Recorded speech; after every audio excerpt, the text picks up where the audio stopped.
laugh and not too stressful. Ladies and gentlemen, welcome to the Looseheads Sports Show, the number one sports show on planet Earth, brought to you each and every week by Caffeine Gum Australia, the number one caffeine supplement on planet Earth. Jed Gillespie, how are you, sir? Good, mate. I'm COVID-free. I'm one of the 10 people left, and so are you. And well, mate, I'm very, very COVID-free, amazingly. I feel like diseases can't get diseases. So, as we are slowly spreading around the world, nothing can really stop us at this point. Even life-threatening diseases. Nice. Oh, we've got the same bottle as well. That's bro. Soda water. Well Big done. soda water guy lately. Yeah, I love that shit. I'm a huge soda water guy. And yeah, we can't catch COVID. I don't know why. I'm not looking forward to getting it, really. I know that sounds like an obvious statement, but now that, obviously everyone's getting a little bit crook, it's not the end of the world. It's a flu, but I don't like getting the flu either. So fuck that. No. Well, look, I've been feeling a little bit off. So I went and I did 2 rat tests. How I got my hands on them is beyond me.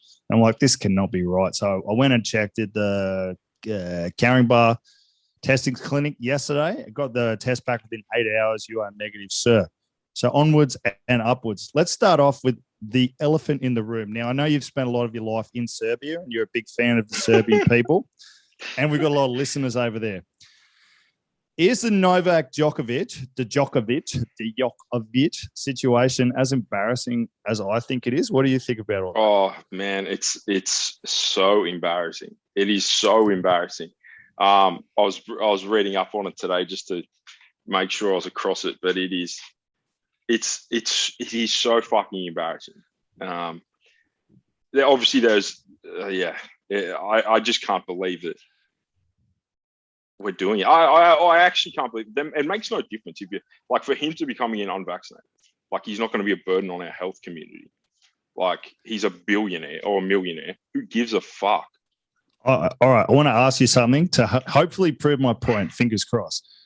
If someone's, as you used to be a sports agent, I assume it's a little different in rugby, but if you are a professional sports person and you're competing in another country and you win prize money, how does the tax situation work? Oh, that's a good question. Because I assume if you get taxed in that country. You do. I know you do, but how does it work? Because I would assume that if you're a tennis player and you play tennis in Australia and you win prize money from Australia, you have to pay tax in Australia as well as your home country, which is why a lot of them live in places like Monaco. Yeah, they live in bizarre places. Yeah. No, that certainly sounds correct. I believe that's correct. Yeah. Now so he's going to be paying money to us anyway. Yeah. Well, he's been paying money to us for years, is my argument. So he's won a number of Australian Opens. I haven't got the exact figures, but even if you're quite high up, you're still paying a good prize packet, and I assume a good tax packet as well. So the argument, I try not to keep reading too much of it because it just annoys me. But the thing that I can see is people don't like that he's getting special treatment. Is that what you're saying? Yeah, I suppose. But he's also he's not an Australian citizen and he's playing in the Australian Open, which no one else is. Your average punter. The whole thing's mad. I mean, Australia's gone mad. The world's gone a bit mad, but Melbourne's gone particularly mad. It makes no difference if he's vaccinated or not. If he gets COVID, he gets COVID. But with the special treatment thing, he is the best tennis player in the world, probably one of the greatest of all times. If he doesn't get special, and I would guess, this is just speaking purely out of my ass, he's probably contributed significant amount of tax dollars to the Australian economy, as well as TV money, jobs. It's also business. It's so embarrassing that he was granted conditional approval to enter, and then they've said, well, technically no one's guaranteed entry, no non-residents guaranteed entry, which is correct. Don't grant him approval then. And also, he had COVID. If it's true, he had COVID in December. He can't get a vax under most medical programs anyway. He can't be vaxxed until, and I know he doesn't want a vaccination, but he can't have one anyway. So if he turned around and said, I'll get vaccinated today, he can't because he had COVID fucking 2 weeks ago. So it is so embarrassing. And you'll see it. I'm sure you follow the same stuff I do, like Barstool Sports, and everyone thinks we're in a military fucking lockdown all over the world. We're the laughing stock of the world. So it's seriously embarrassing. The whole thing's a clusterfuck. They shouldn't have granted him approval if they were then going to put him into Nauru when he got here. Like, and it doesn't matter. Like, it's not like he could pass it on more or he can do anything special. If he gets COVID, he gets COVID and he's sick. Either way, like, it's madness, man. It's so embarrassing as a country. Do you think, now I've got a long running beef with Fox Sports, stemming back from the time where I did a podcast with Kieran Reid and Michael Hooper, and then talked a little bit about how they were teammates and obviously they were captains against each other. 3 days later, Fox Sports released the same thing. So obviously I'm breaking news ahead of Fox Sports and have been for years now. But every time they put something, I feel like they're just waiting for something like that to happen and go, yes, we've got something that we can write about, which will get people commenting because it's divisive and, you know, there's opinions this way and, oh, you know, I'm a truck driver or I'm a fucking warehouse worker or a podcaster and I had to get vaccinated. Why doesn't this multi-millionaire tennis player have to? Yeah. And I feel like they just push it on and on and on and on. Whereas if they didn't write about it, no one would give a fuck. But it's the fact that they write about it and put it out there constantly. Like I was reading today that the court case is going to cost the Australian taxpayer $500,000 or something. Yeah, definitely. Well, like, that's more outrageous. That's more. Why are people outraged about that? Oh, you know? I mean, because people are fucking stupid for the most part. But if I was him, and I'm, as I've mentioned many times, I'm super spiteful. He's one of probably the best tennis player in the world. I would say, okay, I'm never coming back to Australia. And if I get into coaching, I'm never coming back to Australia and I'm never sending anyone to Australia. And fuck you. That's pretty much where it ended. And it's probably not the tennis, the ATP or whatever they're called. It's probably not their fault, but I would lump them all in with Australia and just go, well, I'm never coming back here. He should get a bottle. You know how Dave Portnoy will get an engraved magnum of champagne whenever he's got an enemy, Australia on it, and then whenever he demolishes that enemy, he'll drink. God, I can't even speak today. He'll drink the bottle of champagne. And imagine if Novak did that with Australia. If any of our listeners, our 55 loyal listeners, are still listening, and yeah, thank you very much for that because we like doing this every week. Yes. Let's move away from that topic. You know, thankfully we don't have any huge corporate sponsors yet. So I think we probably would have just lost them then. But, you know, I think the whole situation is embarrassing. I bet you all the other male tennis players in the world who have come are looking at that situation going, holy fuck, I hope they don't let him play because he's going to be very angry. And, you know, I hope he's all right. I hope he's all right. I mean, I just think it's dumb. But on the same line of thought, COVID been hitting the super franchises. Yes. We spoke to sort of someone at the TARS. There was, you know, sort of I don't want to exaggerate. I want to sort of get it on the money. It was probably like 10 to 15 guys out, or was there 15 guys out? I think it's north. I think it's north of that. Yeah. So first week of training is, you know, there was sort of enough guys to do one drill. And it was always going to happen. I mean, people had free roam at Christmas and everyone seemed to get it. I spoke to someone in the Rebels and it was exactly the same. It was almost exactly the same situation. So you had sort of 15, 16 guys out. And then by the time they get back, the other 15 guys are out because they have it. It's not good for them, but it stresses me out for shit. It's a wild situation because what will happen is the guys in our competition, if people stay fit, they stay healthy, and they're half decent players, they're a chance of playing Super Rugby this year because guarantee you there'll be people that have pulled out with COVID. So it's going to be very interesting to see how it plays out. Guys, if you're in the Shoot Shield and you stay fit, stay healthy, and stay out of trouble and play well, you're a chance of getting a Super Rugby gig this year. The alternative is that they go, hey, it's just a flu. Like people die with the flu. Obviously, I'm not a doctor. I think you are a doctor, so you could probably comment on this a little better. But that's the alternative. Let's treat it like a flu. Well, yeah, man. If they don't do that, I don't know how the Shoot Shield works. And like at the moment, I don't know how any competition works, mate. Yeah, I mean, but I haven't thought about it twice. Like it's just been all positivity, like in terms of planning and stuff like that. But the reality is that like we're not back at training yet. Probably half of your squad have it. half of my squad have it at the moment. So everyone I know's got it. Yeah, exactly. And you can catch it more than once is sort of the common thing coming out. So now, have you known anyone that's been bad with it? No. I know one person. How? What's bad? What are we talking? They weren't in hospital. They were just very sick for a few days. Yeah. Then I know. The rest have had mild symptoms. Yeah. Locks had it. Lock, my brother's had it. I think his wife had it. She was a bit sick. But I know one person that was quite bad with it, and that's it. It's yeah. I mean, that's the thing. Flus actually suck. Like, you don't catch them very often because people probably get flu shots and build up with the flu, but they suck normally. So, a new flu is going to suck. But I just hope by January, February, March, when we're getting ready to play trials, that slowly we progress to the point where no one cares anymore and the government just go, hey, unless you're sick, you do whatever you want. I don't care anymore. I'm tired of talking about it. Oh, I'm so sick of it, bro. I know we probably shouldn't have led with it, but it was topical. It was topical, so fuck you. Look, we're a topical show, but look, it's, I get it's quite bad for some people. We want to be sensitive to those people, but so many businesses are struggling because people get COVID and they have to go and isolate. So there's heaps of restaurants shut, there's bars shut, there's service that's doing businesses damage to like a lot of mental health around the country as well. Like infinitely more so than the flu is. So it sucks, man. It's a weird time. I'm not looking forward to getting old, but I'm looking forward to being able to reflect on this sort of period in like 2040 and just go, gee, we lost our marbles in that. Or that's when the human race fell off the face of the planet, and now only me and Chubby are left.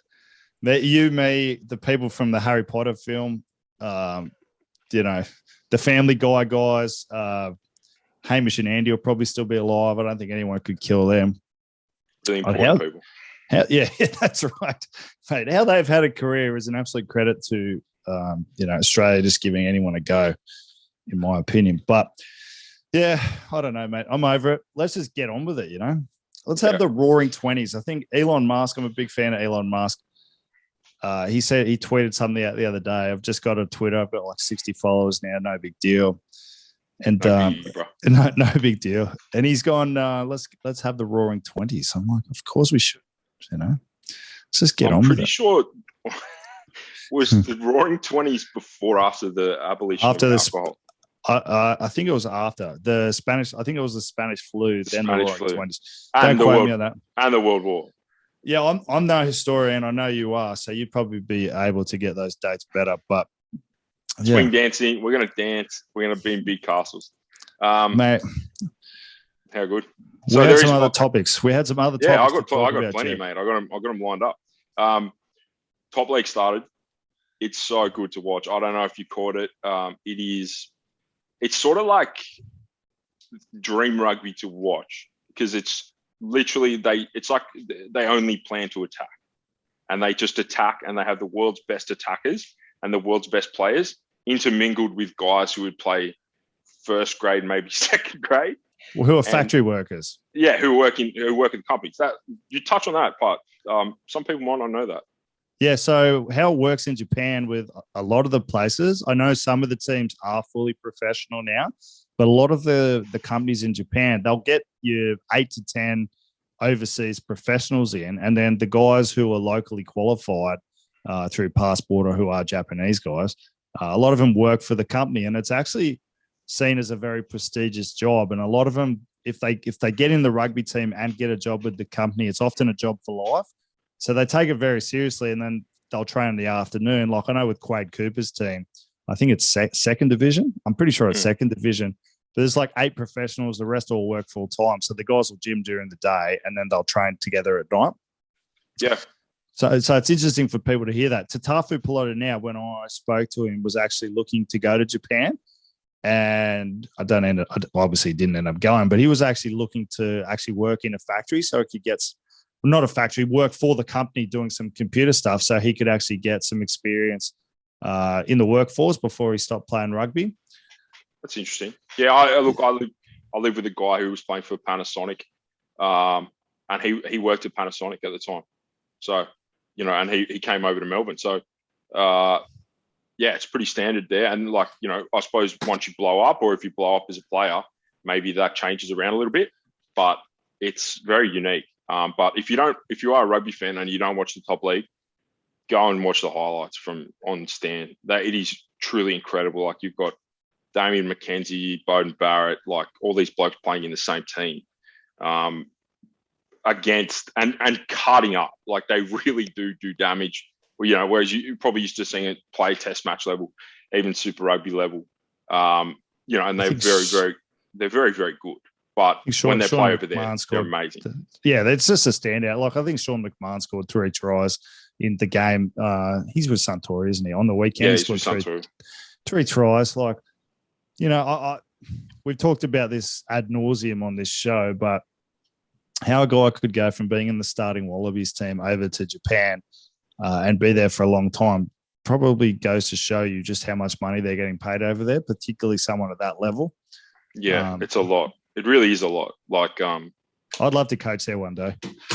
It'd be cool. It seems like a bit of a hangout for all the good coaches. But yeah, Japanese top league is unbelievable, and I'll do my best usually to go and find the obscure games as well and watch them. And like you mentioned, those D2, like D3 even, like they're playing in the back of a barn somewhere. They're playing on a paddy, and the guys are full-time professionals. So it's very unique. It's looked upon very highly over there.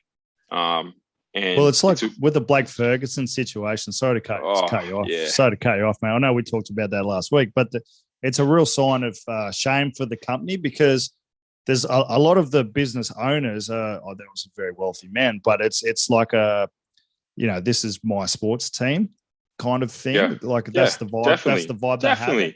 And if your players are doing anything bad, it's a sign of disrespect to the Japanese owners of the company, and it's a very big cultural thing over there. It's always interested me, and I wonder what's changed with them in the last couple of years. But considering how big that competition is financially for players, why don't they put a lot of effort into broadcasting it out to the world and getting TV rights and actually making some serious dollars out of it? Probably goes to show that they don't really. Yeah, they don't give a fuck. No, they don't. They for them, it's a sign of pride. This is my sports team. Look how much I get to pay these guys, all that kind of stuff.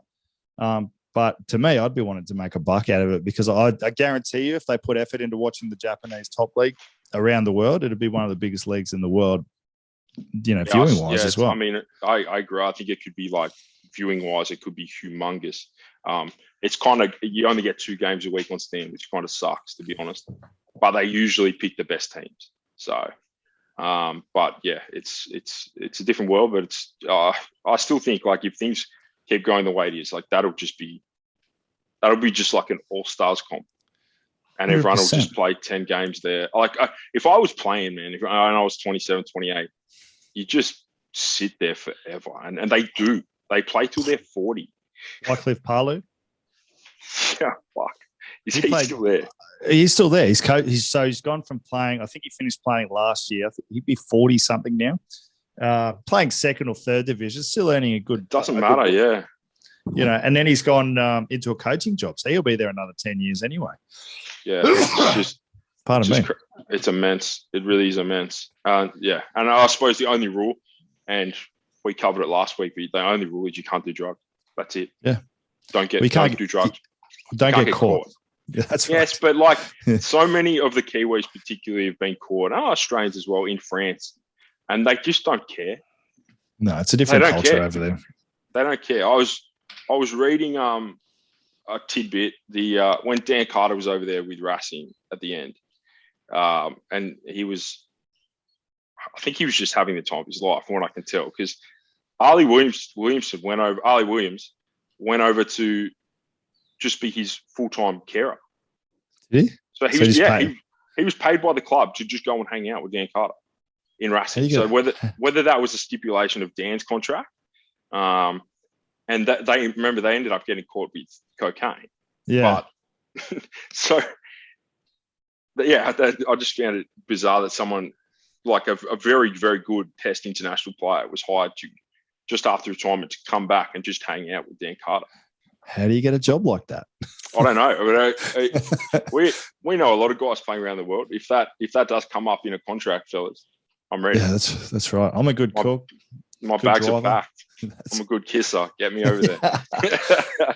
It is interesting. I'm not sure if I told this story before. I tend to repeat myself over and over and over and over and over again. But for my brief period as a professional rugby player in Italy, I would go to the Captain's Run 10 a.m. on a Friday.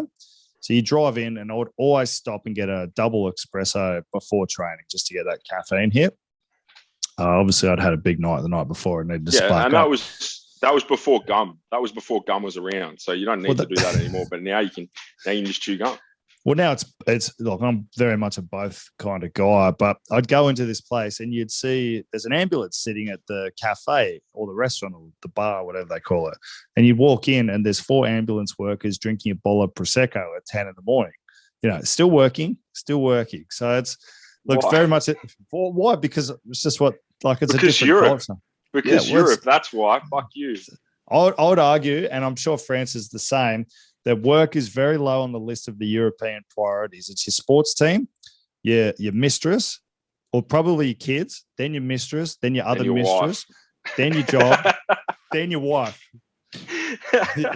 Oh, no.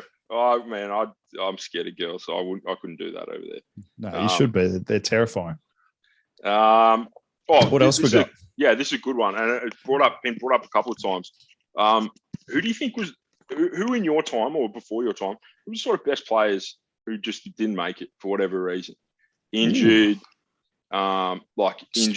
chose not to, got a bad rub of the green. There's been a heap of guys. I feel like more when I was starting out, and similar time to you, who were really good and just didn't get there. And, it could have been a couple of ACLs or this or that. But, have you got any guys that spring to mind? I'm not going to blow smoke up this guy's ass. So let me think of another one. Like, there's been a number of guys that played for South who could have taken the step up to Super Rugby level. Like Rose Seifaloy, even though he's still playing good footy in his prime, was killing it. He could have played Super Rugby easily. I look at Denny and Apo in the centres. They could have easily. Apo was one. I had Apo on my list. He was the guy, Apo Latinipulu. He was a guy who, played Australian schoolboys. He was very, very good. A lovely guy as well. Then played, pretty sure he played 20s. Was in that sort of TARS setup on the cusp of it, in the academy. And, a little bit of injury, a little bit of life was the case, was it? Mate, he played over 100 first grade games and not a very long amount of time. So I don't really know. Like, you're right. I've seen that guy absolutely carve up current Super Rugby. Well, not now. These guys have gone overseas, but when he was playing current starting Super Rugby centers, and not just carve them up, like make them look like they were second graders or a different level of player. I don't know why he didn't get a go. I think. Maybe when he did originally get a go, he got injured. And there was a very, very big Sydney Uni contingent at that time in history. Like, I'm thinking back to sort of 2013, 2014. It's a lot of Randwick guys as well. The TARS were run by the students and Randwick. And, like, I remember some centre signings and some wing signings from back then. And, like, that's a lot of time. It comes down to a lot of, like, who you know. I'd say this all the time to some guys, but the best thing that can happen for someone who's young and playing is your coach gets a gig at Super Rugby. I mean, that's a problem that East would have had for a very long time, is that we haven't had anyone. Johnny went to sevens. We haven't had anyone go to Super Rugby. So if you go to Super Rugby, like, we saw it with Simon Cron, not in a bad way, but like he got Will Miller into Super Rugby. Will Miller was fucking phenomenal. He needed to be in Super Rugby, but until someone from a different perspective and his club got there, he wasn't going to get the gig. And he also, which is sort of just the way it works, he sort of managed to wiggle 4 or 5 guys from that North setup into the TARS extended or in the side. He wiggled them in there. And that's sort of how it works. So you're kind of touching on a broader issue here in terms of like how professional teams recruit players. Again, I'm probably told this story, but when I started playing for the Rising, I think in 2015, do you know how I got the gig? It would have been, I reckon it was through Match. It was. It wasn't because the general manager or the coaching staff have gone, hey, who are the guys that we should look at and could be potentially next contracted players? It was Tim Metcher going to your really good friend, the coach, we won't name. Hey, my mate plays both sides of the scrum. He's interested if you're interested.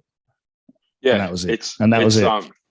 It's so important. It's honestly so important, whether it be players around or the coaches. But like, I literally could give an infinite amount of examples. But when I was doing, a lot of guys are like young guys hanging to do a Super Rugby preseason, right?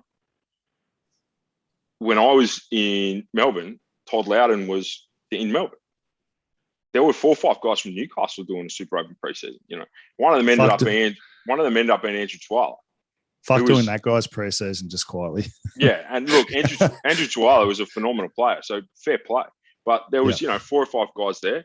I remember a few years after that, there was a few guys from West who weren't really on the radar of even first grade, and then they're popping up down there.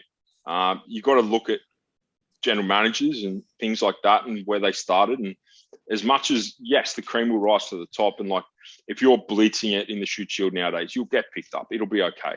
But I feel like when there was a touch more depth in talent, sort of 7, 8 years ago, it really helped to have someone pulling. It just came down to that 50-50. And when it came down to the 50-50, that's what Sydney Uni are very good at. And I don't mean that in a bad way at all. That's a big reason why, like, if you would play for them is because, if you do make that first grade level, they'll have a connection at the Rebels. They'll have a connection at the Reds. They'll have the connection at the Tars. Like, they'll be very good at advancing you, purely by the fact you wear those colours on the weekend. So that's something that Eastwood were never very good at. I think it's something we're getting better at. But it can make or break your career. It really can. Why do you think you never got another opportunity? When I got back from Melbourne, hurt for 2 reasons. I probably got a bad rep. Just doesn't look good when you bounce out of a program. And when I got back, the Tars were doing, Cam Blades was doing like a scrum school sort of thing. And to be honest, I was just off it. I just got back, man. I just got back and I was full time. And then I was with a lot of guys who were playing Colts and stuff like that. And I was like, I need a knee op. I'm not doing it, But, that was only that year. I don't really know.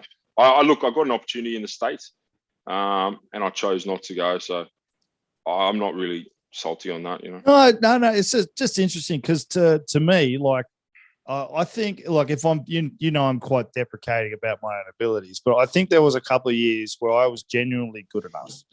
Maybe 2014, 2015, around then. I wouldn't, any other time, I definitely wasn't fit enough and wasn't doing enough work around the field. But to me, once people have a perception of you in their head, it very rarely changes. So I could have all of a sudden become the biggest athlete, the most electric. I could have had your ball carrying abilities and been an even better scrummager than I was. And I don't think people would have changed their perception of me. Because I know what you're saying. I'm not the same person I was 3 years ago, Yeah, exactly. And I think human beings, particularly coaches, should judge people on what they see rather than how a person was when they were younger, if that makes sense. Like, it's very unfair to tarnish you for the rest of your career because of how old were you when you were at the Rebels? 22. Exactly. 22 is a young man. Yeah, but I mean, I also understand that, like, the nature of the game is sometimes you only get one go. And a lot of people, in fact, most people don't get one go. So that's the way it is. But look, there was, particularly after the 2000, I know this is a lot later, 2015, I had a good NRC. In 2017, I had a particularly good NRC. And like, by that point, I was sort of 25. And like, that's a pretty good age for something to get cracking. And honestly, there was just nothing happening. Whether it was like a change of like mindset or whatever. So that's when I head off overseas.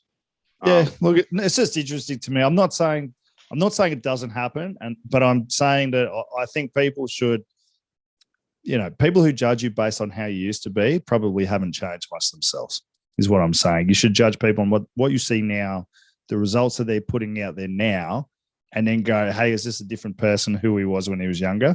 And I think a lot of people are like that. Like how you start, I've said this to a couple of the props, like you don't want to be seen as unfit from the start, because then you will always be seen as unfit.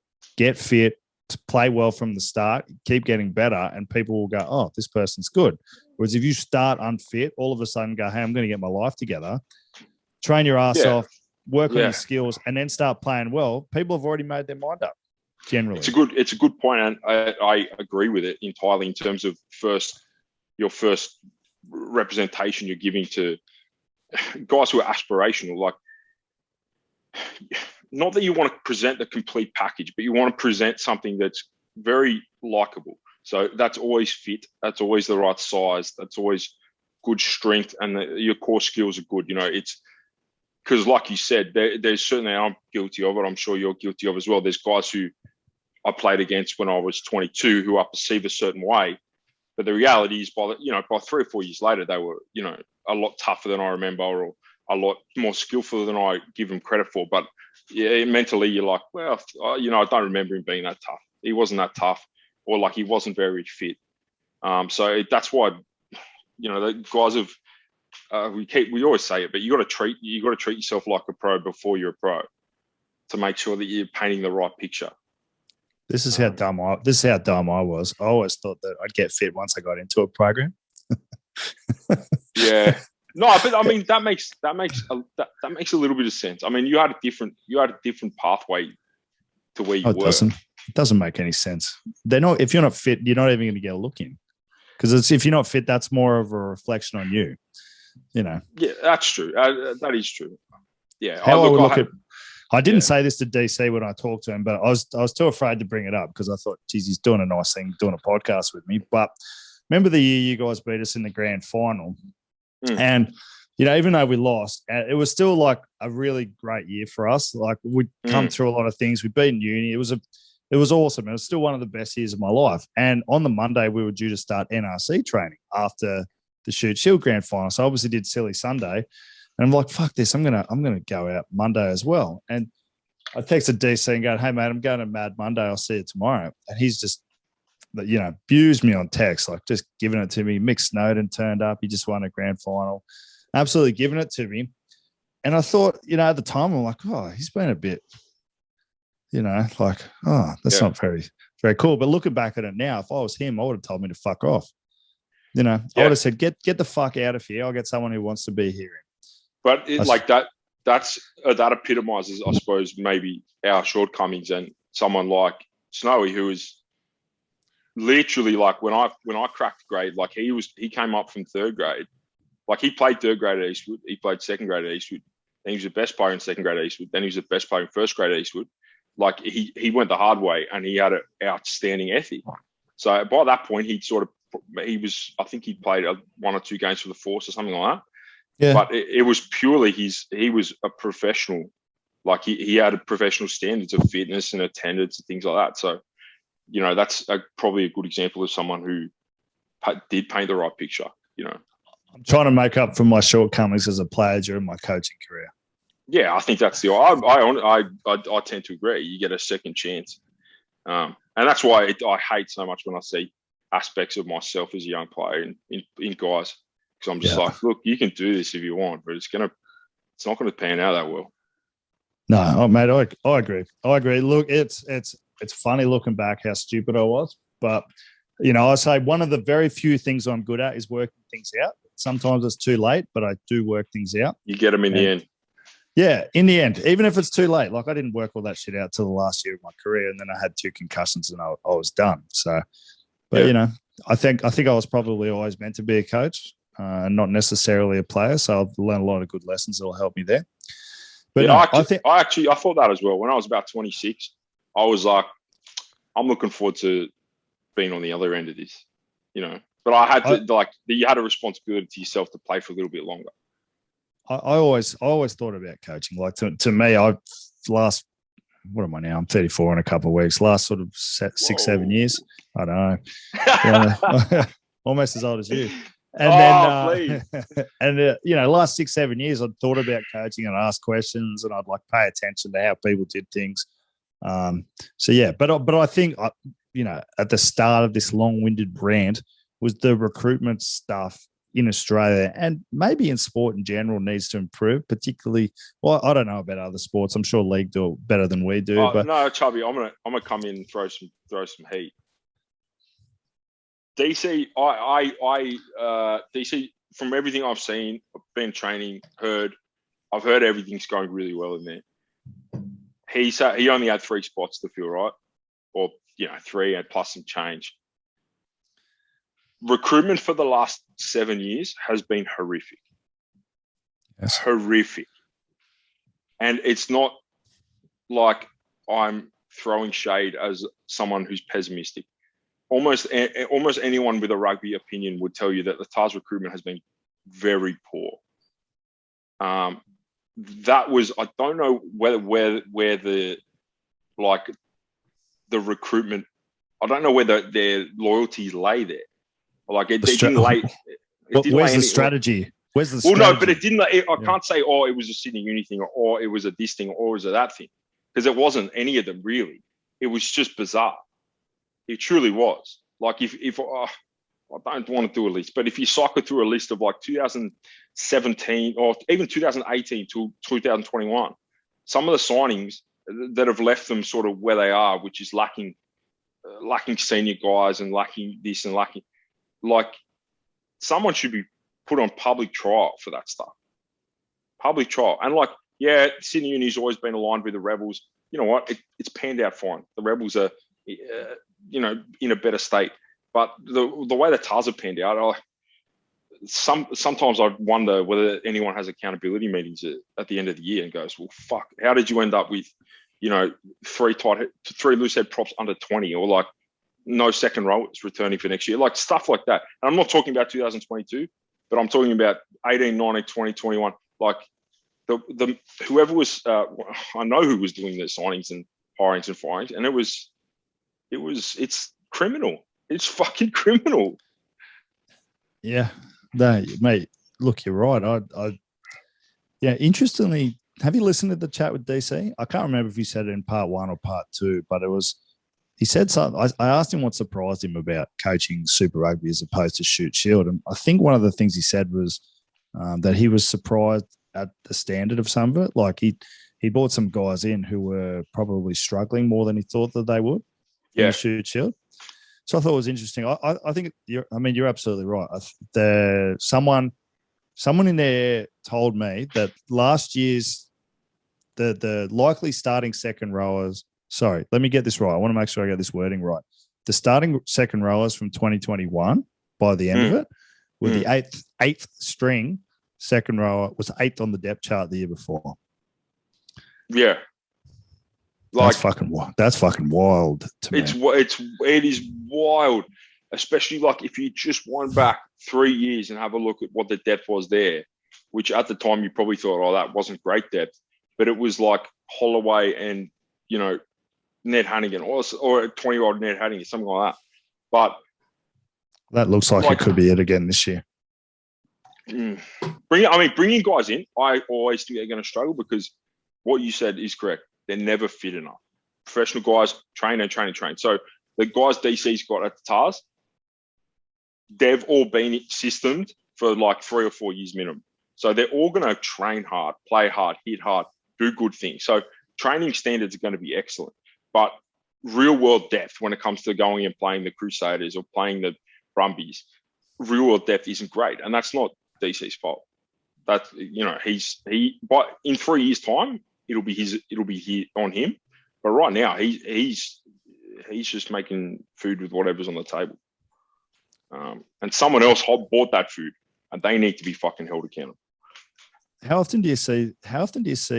I guess with the TV, it's easier to assess people now. But how often do you see guys at our games? Never. And a big part of, I suppose, the guys will drop back and play and then get recalled. And I'm not talking about from Eastern necessarily. I'm talking about Randwick or everywhere. Like, and they might have had an absolute shocker for whoever they played for, and they'll be up at the task. And you think, that's not good. That's not good. Or they might not be the starting fucking number 8 for South, but they'll be on the bench for the state side. And you go, what the fuck is going on here? That's not good. Like, there might be guys who, not with you, I'm just off the top of my head, not with you guys, but there might be some teams out there that once they get their full strength side back, their task guys not in the field. That's very possible. Very, very possible. And that's not how it should be. Oh, look, I'd put it to you, if AT, Andrew Tuala's fit, and we have all the Waratah front hookers at our club, Andrew Tuala's starting. Andrew Tuala, I mean, are you allowed to say that? Yeah. Yeah. Wait, do you have any Waratah hookers? No. Yeah. Or potentially. I don't know if he's in the squad or not, but he's been training with him. Andrew Tuala is very, very good at rugby. That's why. But it doesn't matter. He'd still be starting anyway. Yeah. No, I'm with you. But it's just, but I suppose it all started from the accountability around selection, but there needs to be more of it. It seems like, just from the outside looking in, it seems like somewhere like ACT, which is very easy to romanticize, but it seems like they're far more impartial with who they pick. I actually asked Dan, so coming up on Wednesday, I've got next week. I can send it to you early if you like, but did a podcast with Dan McKellar, and I asked him how he actually goes about recruiting people and the process he goes through to make sure that they're not only good players but good humans culturally and hardworking and all that kind of stuff. So there was some good shit in there. But he has a process for recruiting. Just before I forget, I'll finish. This will kind of sum up nicely this little rant that we've been having. But when I was at Melbourne, I initially went down as a loosehead and obviously recruited through Metch, who was one of the other players in the team, which is crazy on its own. First 5 minutes of the game, Metch tries to tackle Radiki Samo and is out for the rest of the year. Another Melbourne Rebels who was young at the time, doesn't play anymore because he's since retired, came on at tight end prop and got absolutely fucking hammered. The coach, your friend, came up to me at halftime and says, Chubby, I'm going to ask something very big of you here. Can you please play tight end prop for the second half? At the time, I'd probably done it a couple of times in the game. I understood the basics, but I was not very good. Me wanting to be a good bloke and do the right thing by the team, go, yes, no worries. So I played the rest of the game at tight end. It was an average game. Did better than the Melbourne Rebels guy, though. The next week, one of the coaches' family friends, who was a player from Brisbane, lovely guy, I won't name him, but very good human being, came down and was the new prop to replace Metch. So he ended up playing on the bench nearly every game, starting behind me, and I didn't play well. I'm not going to fucking sugarcoat it. Get to maybe 2 weeks to the NRC to go. I know they need to sign a prop, and I've just gone to dumper Tony McGrann. I've gone, look, whatever. I just need to know what you're thinking. And he goes, look, you're probably not big enough to be a Super Rugby tight head, and you're not fit enough. And I'm like, I came down as a loose head, and I've done everything that you wanted me to do, and I started over current Melbourne Rebels guys. I didn't say that, of course. And they ended up signing They ended up signing the guy who got brought down by your coach, mate, and who's now no longer a professional rugby player. So, yeah, well, and you sort of it ties back to the question of why didn't you have a second crack? It's because of shit like that, and it does get tiring. Like the 2000, I think it's 2018 or something. Or 20, I can't remember, but I'd effectively been captain of the side or played the whole year, started every fucking game. Just, I don't know whether I played well. I can't remember. To be honest, all these games fucking merge into one. But I was in first grade. Ain't that the truth? Oh, bro, I don't remember anything. And there was no one knocking on the door. There was no one giving me minutes off. And that's not because I was fucking phenomenal. It's because we just didn't have anyone else. And then they were picking. That was the year they went back to two NRC teams. Yeah, and they had signed the Sydney side, coached by, can't fucking remember. I think maybe Owen Finnegan and was it Whitaker? Chris Whitaker had signed our second grade loosehead because he was 21 and he played 15 minutes of first grade. And so, like, you know, it ties back into it. But, you know, I ended up eventually got a call from them. And they were like, "Oh, mate, you know, we've got a spot. We've got 2 spots left, and we're looking at you and Paddy CEO." And I said, "Did you sign our second grade prop?" And they said, "Oh, yeah, you know, he's going to be a part of it." And I said, "Mate, I won't be there. You know, I'm not trying to be like, wasn't confrontational or anything, but I'm just like, mate, I'm not coming. Like, I'm not. That's just ridiculous." And how demoralising was the NRC for players? I used to find it fun, but it was demoralising. Like the fun, you played for the Rams, which, you know, probably one of the like the Tropic Thunder of the NRC world. You mean the Flint, Michigan Tropics? Tropic Thunder. Yeah, Flint, Michigan. Yeah, Flint, Michigan Tropics. Rams is very different to the Eagles. I'll give you that. But Rams is different from everything. Let's be really honest. Oh no. Yeah, no, look, it was tough. But like it's little things like that. And then like, yeah, you know, I'm sure it happened to you as well, but you know, you'd play and we'd say we make the grand final or something like that. And then, you know, 2 props one from Colts at uni and one from West Harbour are in with the task. And like, you know, year after year after year, there's only so many years you can fucking do it before you start playing for yourself and stop playing for contract. I shoved the guy's head up his ass one day and I really genuinely gave it to him. And the next week got picked for Australia. Yeah, I actually know who that is. I remember where it was. It was a Coogee Oval, I think. That'll do. But yeah.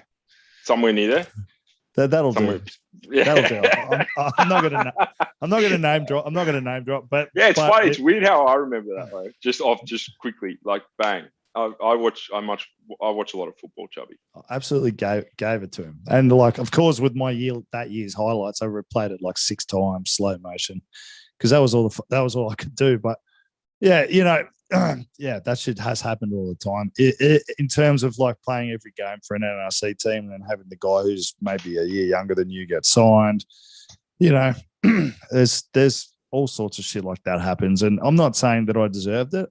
Looking back now, if I was the coach, I wouldn't have picked me. But it is just funny to see how they think about it. Yeah, sometimes they get it right. You know, like 2015, Cam Yor was the reserve loosehead. He was a young fella. You know, he's gone on to be a great footballer. Correct. But he didn't play many minutes that year. He just didn't. And that next year, he got signed by the Tars, and another prop from that squad got signed by the Tars. So, like, you know, it can be difficult. It's sort of, I don't know. It's not always linear, is my point. And sometimes they get it right. Like, I suppose he had to go and prove himself away from Australia, Cam, and he's come back and he's a great player and a good man.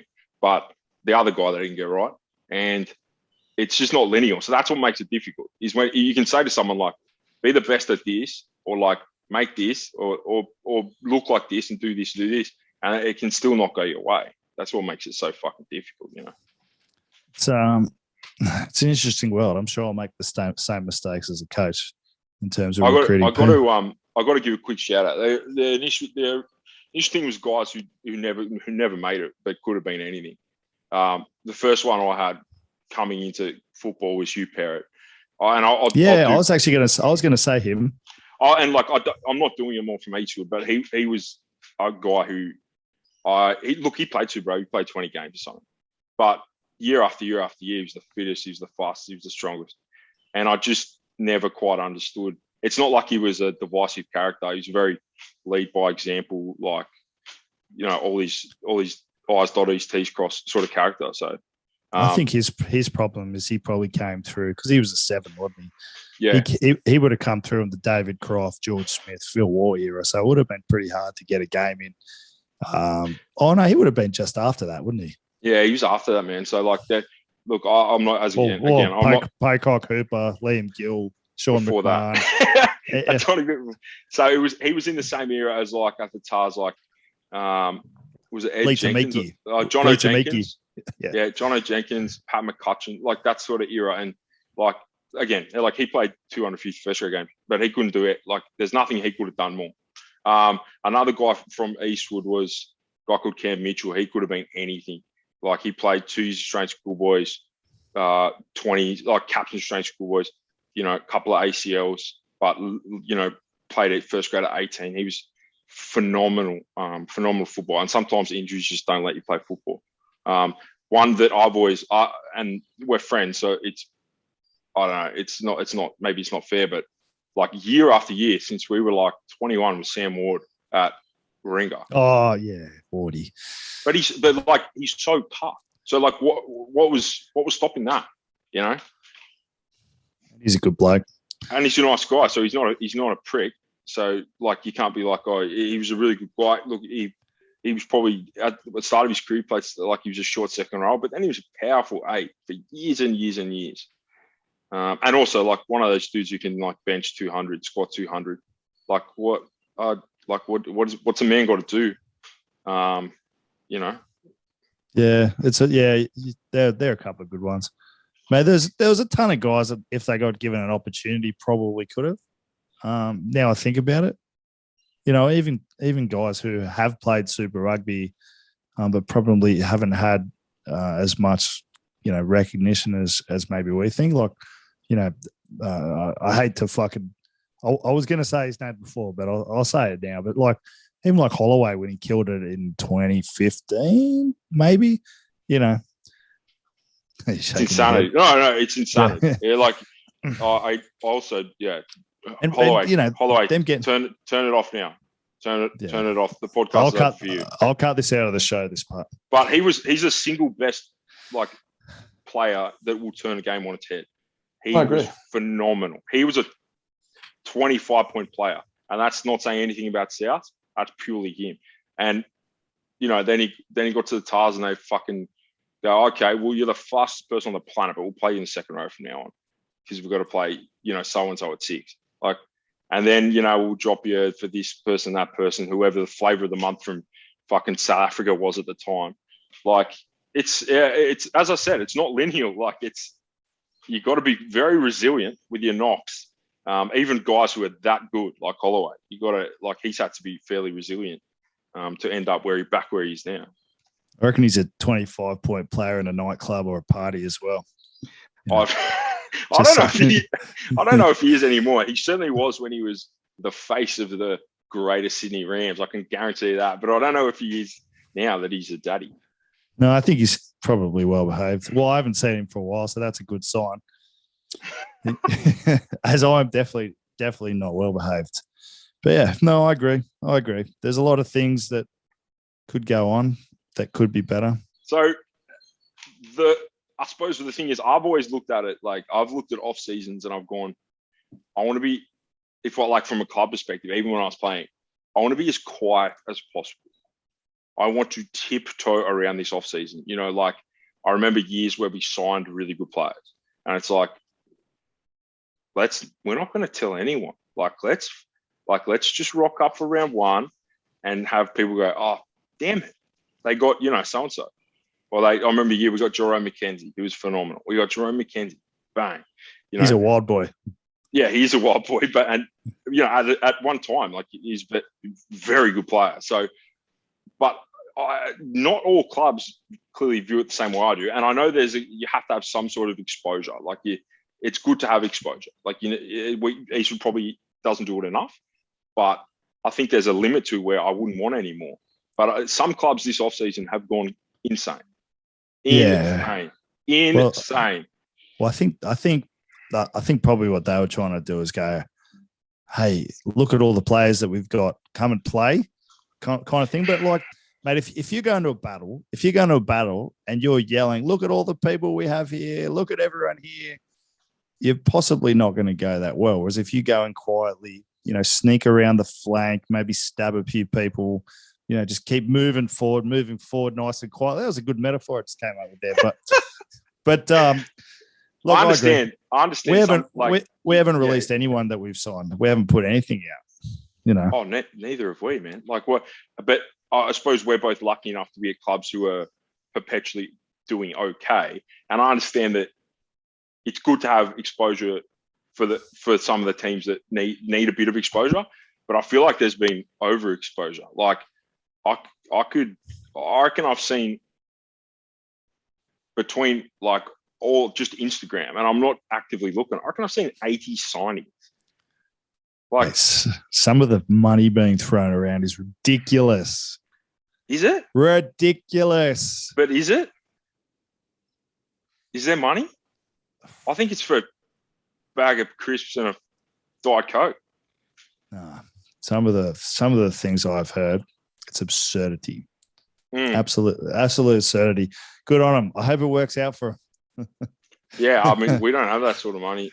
So no. I don't know. I don't know how they do it. But what you said's right. I mean, luckily, I suppose, like club South's very rich in history. I think the same for Eastwood. Like you get good guys showing up regardless who want to play. And if you're not getting that, then I suppose you need to stoke that fire. But it would be a nightmare for me. I would hate that if I was playing there, or because your expectations are automatically higher. So you rock up for round one, and now you've almost built yourself. You've built yourself a platform. You got to deliver something, And it's happened in the past, and clubs have delivered nothing, and it doesn't look good. How absurd is this? One of our players got announced as a signing for another club, and we're like, "What the fuck's going on?" And he's like, "I haven't signed." Really? Yeah. He's like, "I haven't signed." Oh, geez, that's a fuck up. But that's a great example of why I hate it. I don't like it. And it probably, it probably makes the players feel good, coming in, getting something on Instagram, particularly if you're younger. Yeah. I see it as a nightmare. It's just like if there's any other good coaches out there, they just start picking your team apart. Going, well, here's the likely back line. He's going to be away. He's going to be injured. They're not going to have a kicker, or they will have a runner, or this or that. Well, you know how it works in Shoot Shield. They're going, oh, we got all these players. So clubs will go to the second grade guys, the fringe first grade guys, and go, hey, why don't you come over here? Yeah, why don't you come? Hey, I got some candy in my car. Do you want to come play? Why do you come over to Milner? Man, I mean, recruitment's hard, but by the way, a lot of recruitment's really hard, and I'm sure you guys have it as well. But there's going to be some absolute mystery packages in those signings and as a man who's made a lot of highlights reels, you can make a pretty medium player look extra medium, above me, look spicy, and then they rock up from New Zealand, or they rock up from England, we had a guy rock up once from New Zealand, and it was just we got the wish version of what we ordered. We ordered a 6-pack, and we got a midi of old, and it was insane. Was he just speaking He was a tight head, and it was just well, he can't play tight end, and he just spent the season punching bongs. He didn't play. So there's inherent risks in just signing a million people as well. I did a highlights reel for a third grade Colts player, and it was one of the most painful things I've ever had to do to earn money. And I've done some painful things to earn money, Jed Gillespie. And I was like, it would be funny, a lot of effort, but it would be funny to do a highlight reel of all the mistakes, the missed tackles, and knock-ons, the running out, the fucking going into a ruck. You know the one where they go into a ruck and hit the ruck and just bounce backwards? Yeah. It's 10 of those. It's funny, though, because even the good highlight reels, you can tell what they're bad at from what they don't put in. Yeah. You can. You really can. So, for instance, mine would have been all cut-out passing and stepping people. But you could tell that, I wasn't taking hard carries. Whereas you see some guys, and they'll put in a highlights of them making a low chop tackle. But it wasn't a good one. It was a back foot. So I know he's not a good defender, because if that's making the top, then I don't want to see his bottom.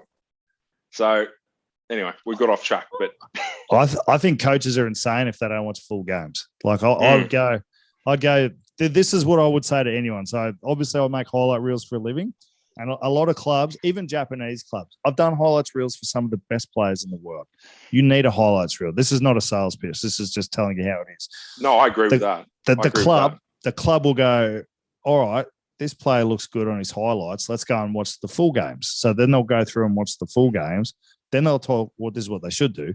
Talk to everyone who knows that player, his old coaches, talk to him, try and get a gauge for how that person is as a human, culturally. Do they have a work ethic? Do they have development in them? Some people don't actually have any development in them. And then you sign a player rather than just going, hey, that's a nice 5-minute highlight reel. Ooh, good scrum, And he's playing like third division English pub rugby. But I will say the bin chicken agents who we don't talk about anymore, but they're not that keen to give you full games. Or they go, wonder why. Yeah, mate, we've got to move. We've got to move on the. And you go, I can't get a second row off 1-2 men jumping the line out. Send me a full game. And often they don't. Well, look, that says a lot about those type of people who I've heard that there are several clubs and franchises who will not deal with that person anymore. Well, they've been outruled from Shoot Shield. Yes. How fucking great they are. I love hearing that shit. All right. We should probably wrap it up. No, I don't have any summarising thoughts. I think there was some sort of general wisdom somewhere in there. You'll have to really scour to find it. But all right, stay on for a sec. All right, ladies and gentlemen, please like, subscribe, share, follow us all on Instagram. And, until next week, see you later. See you, boys and girls. Bye.